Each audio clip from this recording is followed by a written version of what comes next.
Rostda 10 yil bo'ldimi? Birga sahnaga chiqmaganlik. Ummon guruhi. Oxirgi marta 2016 chiqdik. Shu bilan hali birga sahnaga chiqmadik.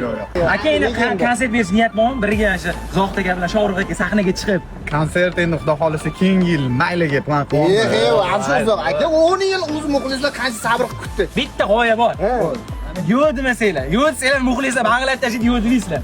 26-da birga ketasizlar Andijonda. Mana 26. Mana 26 Andijonda Sarbola pizzani ikkinchi filialini ochamiz. Sahnalarni bomba qilib qo'yamiz. Faqat Ummon guruhi o'sha yerga kelsa, qanaqadir mini konsert qilsa, ya'ni muxlislar keladi. Ummonning fanatlari keladi. Faqat sizlar rozilik bildirsanglar bo'ldi. Vashi eksklyuziv bo'ladi. 10 yildan keyin dahshat bo'ladi aka. Menga zo'r bo'ladi. Bitta tarafi ham bor, birinchi Andijonni boshlaganmiz konsertlarni. Mana Andijon. Hozir mana shu like bang'alashib tashlaysiz odamlar bosib, kommentariyada yo'q, bermasanglar bo'lmaydi. Birinchi Andijondan boshlagansizlar, yana Andijondan boshlaysizlar deb kommentariy portlab tashsa rozi bo'lasizlarmi? Hozir 5 yildan olsam bu. Da, inshaalloh. Rozi bo'lasiz. Da. Rozimiz. Keyin o'zgarib qolmaydi, fikringlar. Aniq.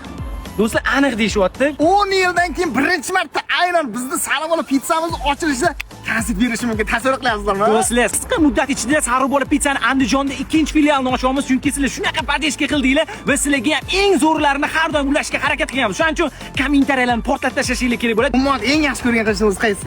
Ummon baribir ummonde. Qo'shag'im mande shoxatele votqalle yo'qsa yo'q